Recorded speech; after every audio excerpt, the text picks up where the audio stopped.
All right, it's game week, and it's always game day in Cleveland, brought to you locally by Smiley One and Bryant, Northeast Ohio's premier heating and cooling solution. He's Daryl Ryder. I'm Andy Baskin. First question, just right out of the gate. What's going on at left tackle, and who's going to play left tackle against the Cowboys? Not Jed Wills. That we know. I think it's going to be Jack Conklin. We spoke with Jed Wills on Wednesday. He told us that the initial plan was for him to go through a rehab process and not have surgery. Well, the rehab process thing started, and then they found out he needed to have surgery.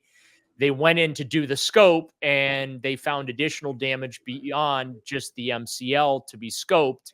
It was still a scope, but they had to do a little more than just that. And so it was, I think, a little more complex than we were all led to believe when it comes to the procedure that Jed Wills ultimately had.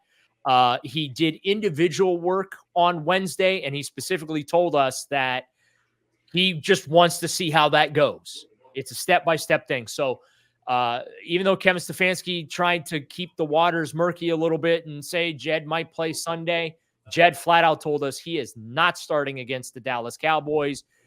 It's going to be Jack Conklin. He's taking the reps at left tackle, the primary reps, I should say, at left tackle. We talked to Jack Conklin, by the way, in the locker room as well on Wednesday. While he would not come out and say that it is going to be him at left tackle, read the tea leaves. It's going to be Jack Conklin there at left tackle, Dwan Jones at right tackle.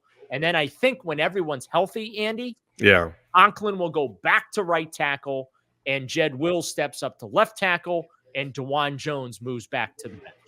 All right, so where do you think, no one's really talking about Dwan being injured at all. Is he injured, and what's going on with him? Well, remember, he also had an MCL injury, and if my memory serves me correctly, I think he had a procedure as well, and he's been practicing for most of training camp. So,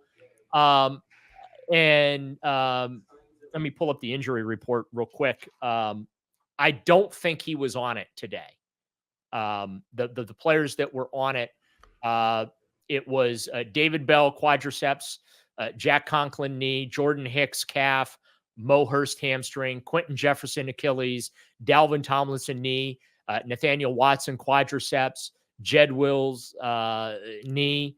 And then those were guys that were limited. And then the full participants were Jerry Jeudy, knee, JOK, hand, and Alex Wright, elbow. So he wasn't even on the list as far as an injury there, Andy. So he is fine. I want you to go back. Just talk about Dalvin Tomlinson for a second, because we haven't seen him either injured. Your thoughts on him and his ability and what he's going to be able to do on the defensive line?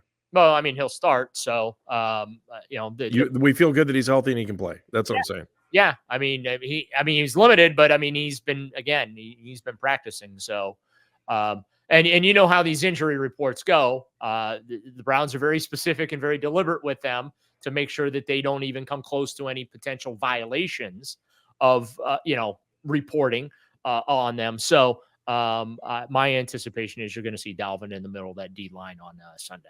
All right. What other revelations then do we have from Thursday's practice? Revelations. Wow, that great of a practice, huh? Well, we don't get to see anything. No, I know, but I mean, like, you're in the locker room, you're still talking to guys in there. I mean, there's got to be guys pumped up for this game, I would think. Yeah, I mean, there's nothing to see at practice. It is to take attendance, to make sure that what the Browns say as far as guys being available or not available matches up with the dudes that are actually on the practice field. That's really the only thing we see in open practice. So let's peel back the curtain and let me explain how it goes. Okay. So we get about 20 minutes a day to view practice. The first 10 minutes, they're stretching. So that's the perfect time for us to do the attendance and check everybody off. There's no more looking over to the bikes to see who's on bikes, because those have been moved to the garage inside. So we don't get to see the bikes anymore. Then they go to individual drills. That's the quarterbacks handing off to running backs. And, there's not a lot to see there, right? Right. And they go to positional drills. The running backs go over with the running backs coach. They run the bags. They go through the little obstacle things. They get, receivers do the same thing. Offensive linemen, same thing. Now, you can read while watching some of the individual offensive line drills, you can kind of read who's where, right? You can see, okay, that guy's working on the working on left side technique. That guy's working on right side of the line technique. So, um, and we're not supposed to report on who's first in line for reps. We're not supposed to report on any starting lineups or anything like that. Personnel and things like that. We can't report anything that we hear on the practice field. So if a player gets cussed out by a coach or something like that, we can't quote that and put that out there. Sure. So Not until years later, right? correct. Dwayne Bowe getting cussed out by his position coach because he's dancing and not running his rep. I'm okay to say that now because that was like 8 years ago. But I digress. So that's really like what we get to see. And then they kick us out. And then once they kick us out, they go into their team periods. And that's when all the good stuff happens. So we really don't get to see a lot.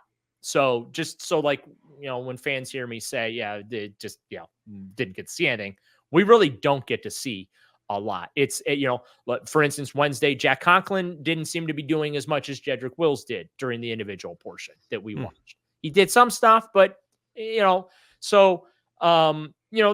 kind of like what watching practice is like. And then we all race out the gates to grab our phones and start putting stuff on social media about who's practicing and who's really not practicing. Which, by the way, is a problem on Friday night in Brazil because they've got a Twitter ban there, don't they? Yeah, that's a shame. I can feel your disgust. Yeah. But yeah, so that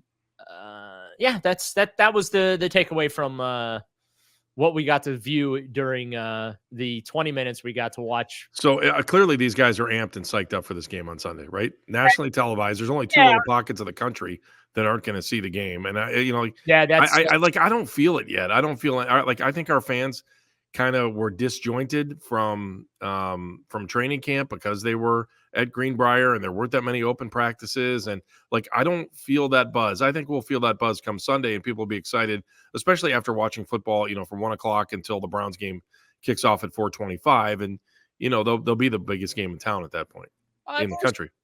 The players understand. I'll say this. The players understand what time slot they're in on Sunday. Okay. They understand what time kickoff is. Okay.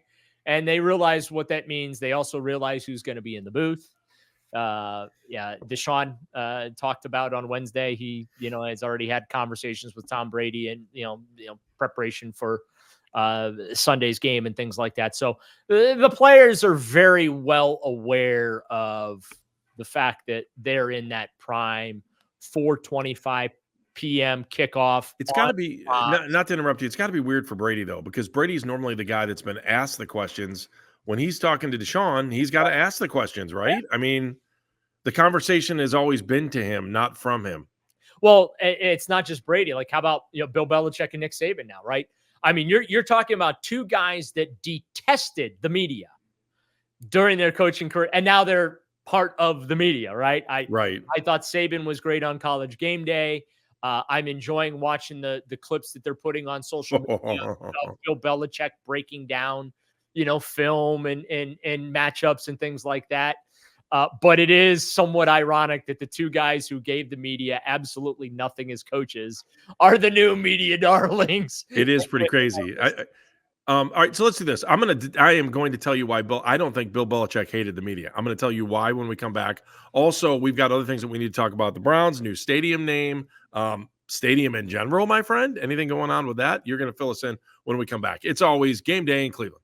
It is always game day in Cleveland. He's Daryl Ryder. I'm Andy Baskin. Week number 1 of the NFL, and that pits the Cleveland Browns up against the Dallas Cowboys. 4:25 kickoff at, I want to say, Cleveland Browns Stadium, but it's very hard because we're not going to be saying that anymore.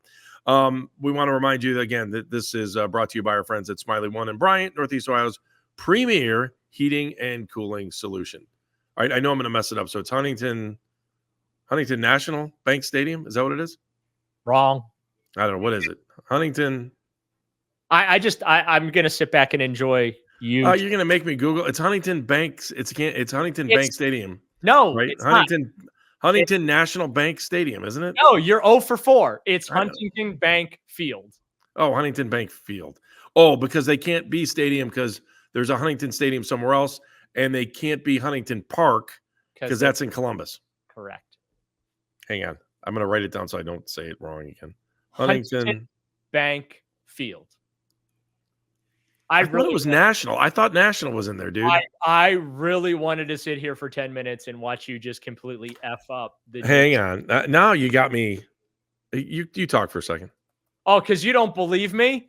Because I thought they put the word national in there. I only went and covered the event yesterday. I only wrote about it. Yeah, we listened to it. I only posted the logo and all that, and you still don't believe me. I believe you.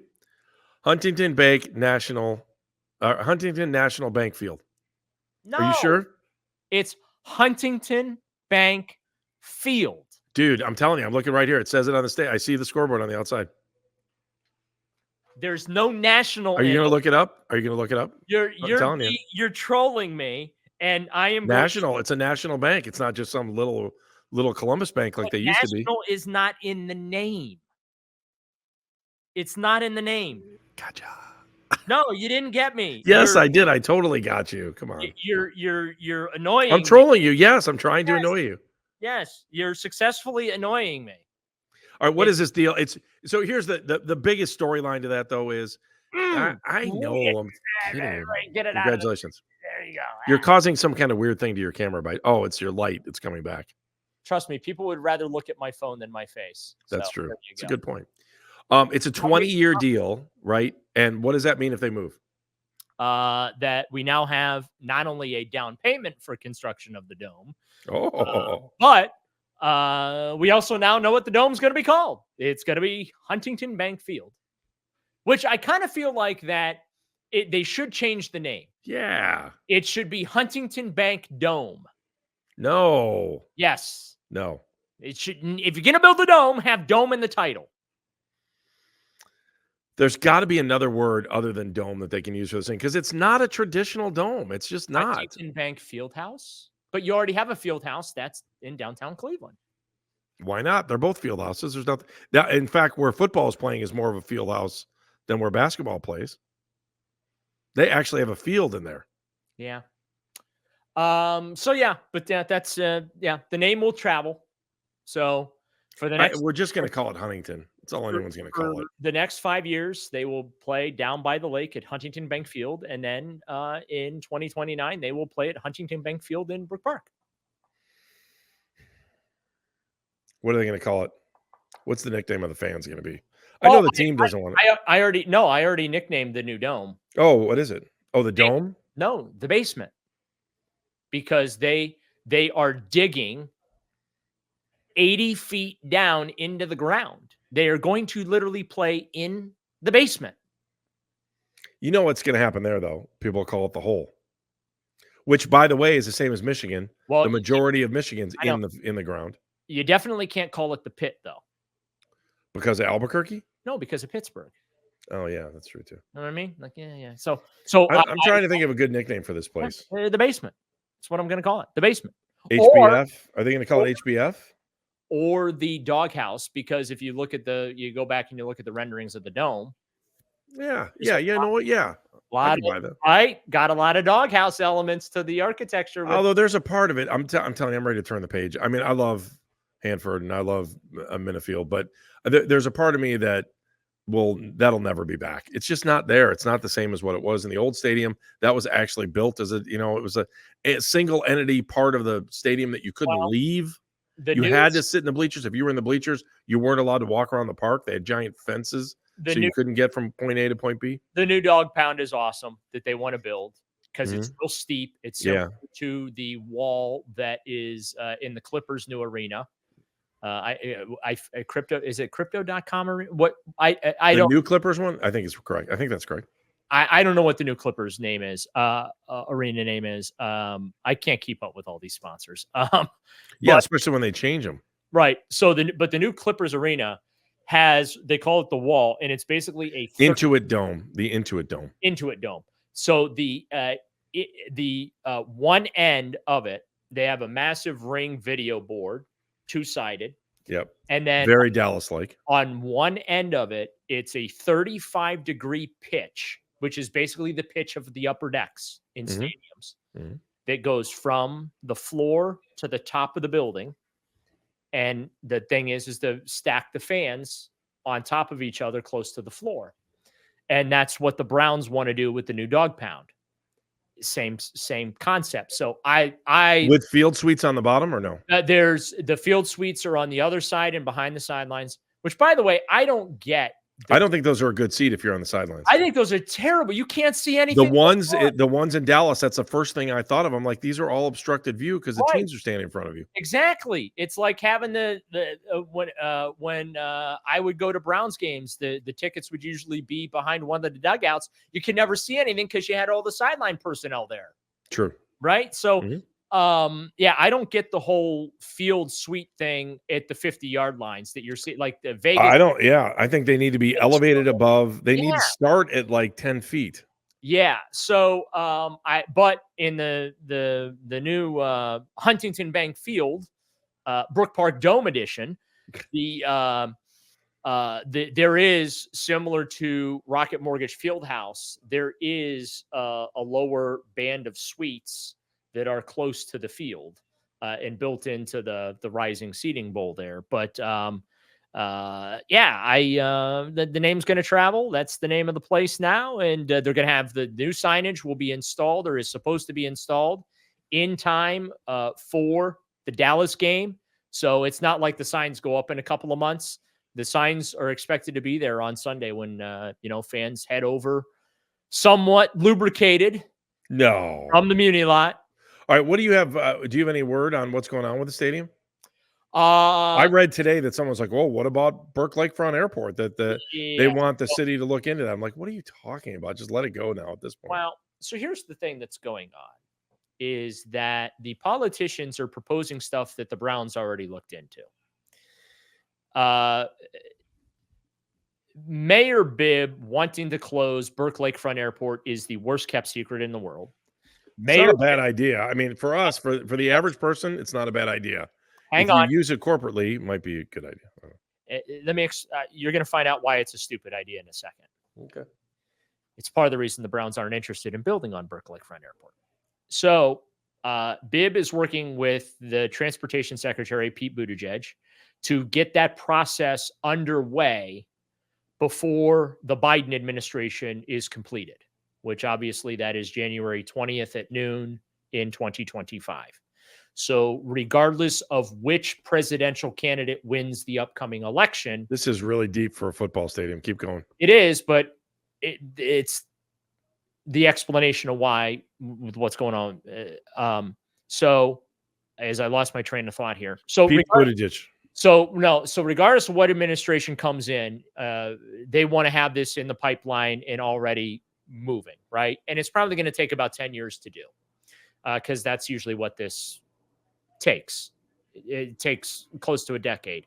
They got to find a secondary airport to be the new supporting airport for Hopkins because that's what Burke was. What's Cuyahoga County? Well, it does the same thing. You cannot, I don't think, get a 737 on the ground at Cuyahoga County. You're probably not landing a 737 at Burke anyway. But here's the thing. That's the FAA requirement. You have to have an airport that you can get passenger airliners down on the ground safely and off the ground safely, which means there's runway requirements. There's terminal requirements. There's all that. So that's called Hopkins, isn't it? Yeah. Don't get mad at me. I'm just saying. Keep going. Look at your face. You have to have. Yeah. You have to have a secondary supporting airport.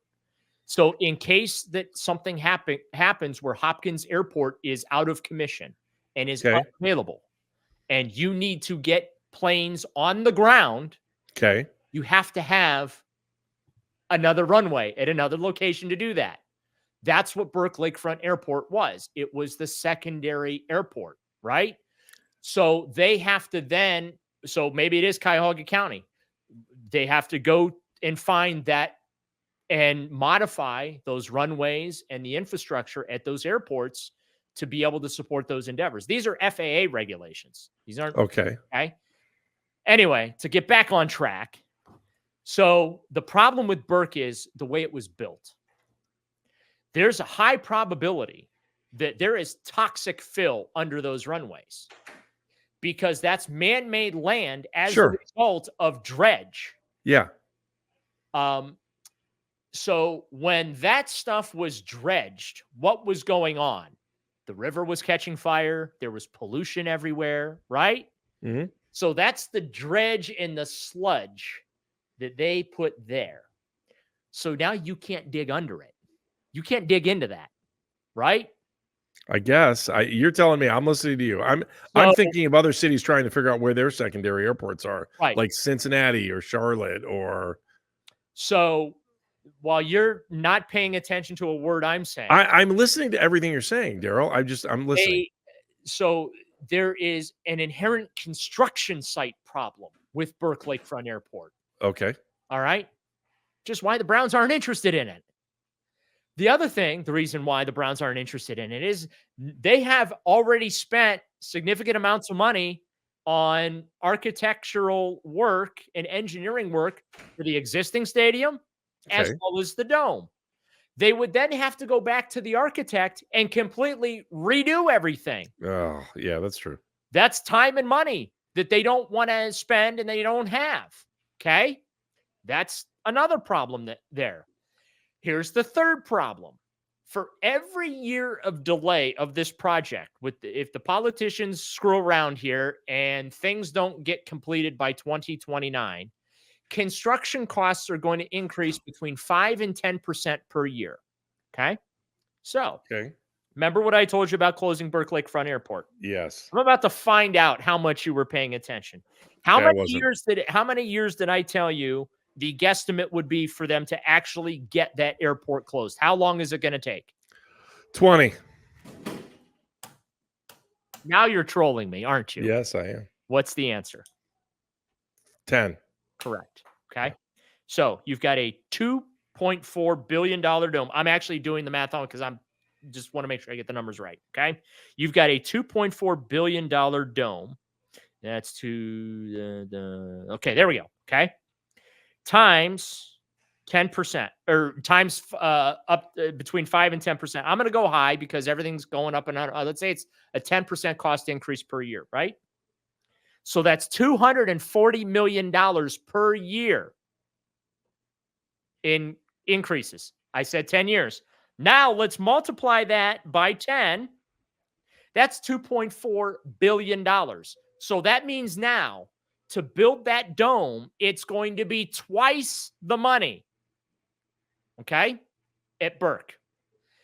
Now, I'm not done yet because this other part of this insanely stupid proposal that the Browns already looked into that has been thrown out there is that, we'll renovate the stadium to bring it up to, to keep you in business for the next 10 years or so until we can get the dome built at Burke, right? Correct. So let's go ahead and add another $500 to $600 million on top of that. Because if they do that, they're not going to do a full $1.2 billion renovation, right? They're going to scale it back. So now you're talking, let's see, we're at 4.8 plus another 5. That's $5.3 billion. Does that math for you? That's very mathy for me. Yes. Okay. Now do you mathy. Now do you understand why Burke Lakefront Airport just is not even remotely feasible to waste? I totally agree with you. Okay. It'll be nice as a park when they're all said and done. They can grow some grass on it. So they might as well just leave it. Okay. Because again, you're going to have to do environmental studies under those runways to figure out, is it safe to dig into that soil? Or are you going to have to because here's the other thing. If you build anything on that past a certain height, I forget what the code is, but if you want to go and you want to build some high rises on that, well, there's engineering requirements of piles and things like that so it's not just about building a dome on that land. Right. Well, they could take the beams from the old stadium, put them down on Burke, and then they could build on those. the point is, recycle, baby, recycle. I know, but the point I'm making is that these politicians right now are throwing these ideas out there to get themselves attention, but the ideas they're throwing out there are not practical. And I think in this entire segment, I've explained in sometimes maybe longer than necessary detail No, of you why, come on.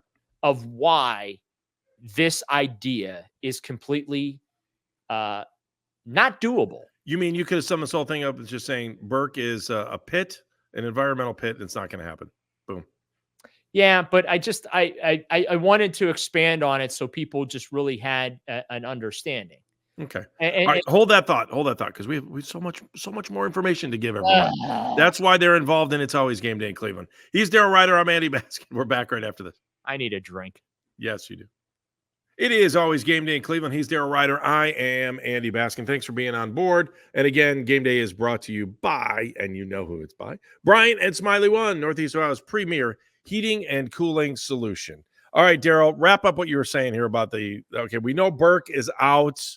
How much closer is the team to making an actual decision? And how much closer are we to either staying or going? Well, I think that they're closer to going than staying. Okay. And that's in spite of all the politicians galvanizing, trying to keep them on. Is this about, I'm sorry, I'm not trying to cut you off, but the politicians that are talking now just they don't want to be the person that let the Browns move from Cleveland to Brook Park, right? That's what it's all about. By the way, you want to talk about crazy? Did you see what's going on with the Sixers? Camden, New Jersey is offering, they want to put a proposal on the table to get the Sixers to move over from Philly over to New Jersey. You know how far away it is to Camden from Philly? I guess 5 miles. Oh. Okay, go ahead. Finish your story. What did you ask me again? I asked you, is this just politicians saying they don't want it on their resume that the Browns left Cleveland to go to Brook Park, right? I have a 2-word answer. This is going to shock you. I have a 2-word answer. Hell yes. Performance art. Help me. Oh, they're doing, okay. Political performance art. Gotcha. I was going to say, please don't make me explain that. No, I had to think about it for a second because, I mean, as a part of the Brook Park experience that there is arts and stuff going on, like concerts and stuff like that. Music. Yeah. So, you're gonna pacify me with your answer. Thank you. Listen. Are you tired? I've had enough of you. Daryl? No. Daryl, I invite you to spend 20 hours a week with Jeff Phelps. That's a hard pass. Okay. And I love Jeff dearly. I love Jeff too. You go way back, but yes, I'm good. There is a decision that's going to have to be made here in the coming weeks. It's very clear to me the Browns would like to build this dome. They'd like the politicians to get on board with it. And I don't know if that's going to happen. I don't know if these politicians will, especially seeing just the way that they have reacted since the Browns put those renderings out and the war of words that preceded the reveal of those renderings and stuff like that. And, the Browns have been trying to do the negotiating behind the scenes, and you have the mayor and the county executives publishing publicly the letters that they sent to the Haslams. Yeah. What was that? And then the Haslams, obviously they have to respond in kind and with their, with their diplomatic statements and things like that. But we're going to get to a point where push has to come to shove, and the Browns are just going to have to make a decision, and they're just going to have to say, look, we want to build the dome. We're going to build the dome, and we're just not interested in a renovation anymore. Like at some point, that's what my gut is telling me right now, Andy. And especially when you look at the overall lakefront plan, which, by the way, I love. I love turning the lakefront into a park and having it accessible to everybody, that it's not just for the rich business folks. Like Mayor Bibb and I were on the same page there. But then you have a stadium in the way of that. And I'll leave you with this final thought on the subject. Okay. Aside from the fact that they haven't done bleep with the lakefront in the last 50 years. Okay. Now all of a sudden, I'm going to correct you with one thing. In the last 50 years, we've seen the Rock and Roll Hall of Fame and the Science Center come in. So we'll give them a little credit. Outside of that, But see, then they did nothing with those assets either. Okay. There's nothing down there. So if it's that important to you, okay, why haven't you done anything with it since the mid 90s outside of, replacing a stadium? And secondly, if it's so vital and it's so booming and all this, then why the hell you got to shut the damn thing down 3 hours before every freaking event down there? Why? Because you can't get to it. It's inaccessible. And you're going to make it even more inaccessible with this lakefront plan. The stadium is out of place. It needs to go away so that you can use that land for better purposes. Let the Browns go to Brook Park. Let's get that dome built so that you can repurpose that stadium land for better public use. Because right now, that lakefront outside of the Science Center and the Rock Hall, and there's nothing there to support those two entities. Rock Hall's expanding. Science Center wants to do some stuff too. Pretty cool bar down there. Nice restaurant. That's about it. There's nothing to do down there outside of that. There's no supporting businesses. So you have an opportunity to really remake a lakefront without having a stadium in your way. I don't understand why the politicians are hell-bent on not only keeping the stadium there, but, and here's another thing. The land bridge, right? The original proposal was going to be this big, beautiful, wide green space that was going to go from the mall to the lakefront. You know what the land bridge is going to end up being? You know what it's going to end up being? It's going to be a 2-lane sidewalk across railroad tracks. That's what the land bridge ultimately, that's what's going to get built. Mark my words. And that is not going to make that lakefront any more accessible or any more beautiful. And that's a shame because the land bridge, if you're going to do it the right way. Make it wide, make it green space over those railroad tracks and down to the lakefront, and just get the stadium out of the way so that people can really enjoy that lake. Could you imagine how beautiful the view from downtown Cleveland would be with the stadium out of the way? How beautiful that lakefront would look and the possibilities you can do down there. So, yeah, I've kind of had it of all the performance art from the politicians and stuff like that. My prediction is, Andy, by the end of October, we will know what direction the Browns are heading in. By the way, they play a game. Oh, they do? Today, and Sunday. Yeah, I heard it's on national TV. Who are you? Who do you like in the game? I like the Browns if their quarterback is healthy and ready to go.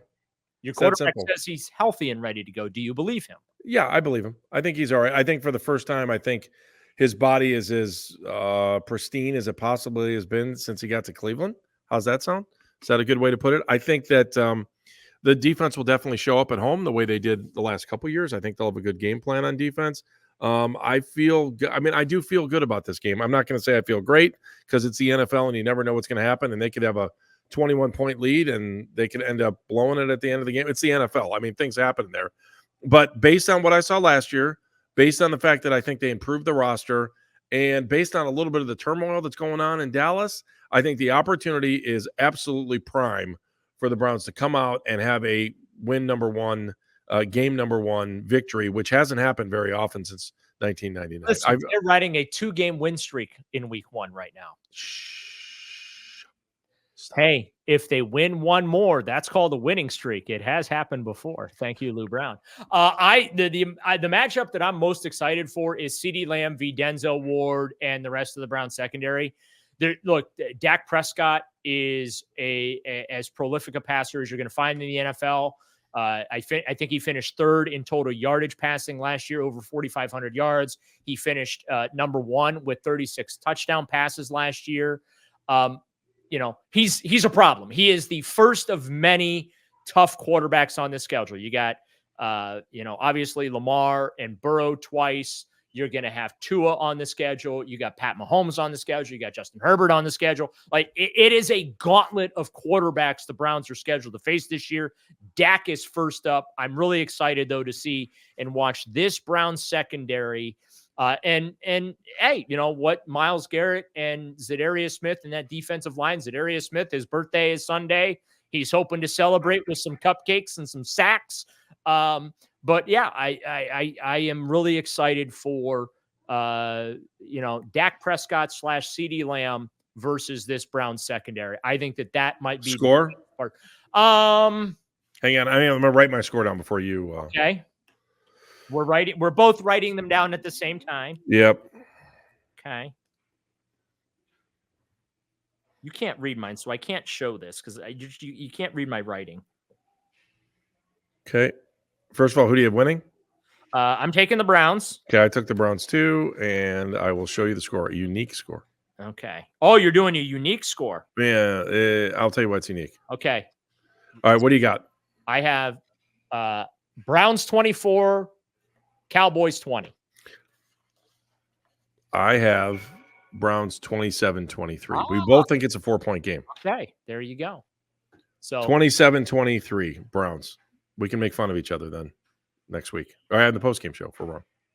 And Daryl, that's the next time I'll see you. And I'm very much looking forward to it. I'm very much looking forward to your great attitude and your unbelievable reporting. And no one has dragged me through the Burke Lakefront Airport tar like you have. So I appreciate you for that. And it's probably literally tar.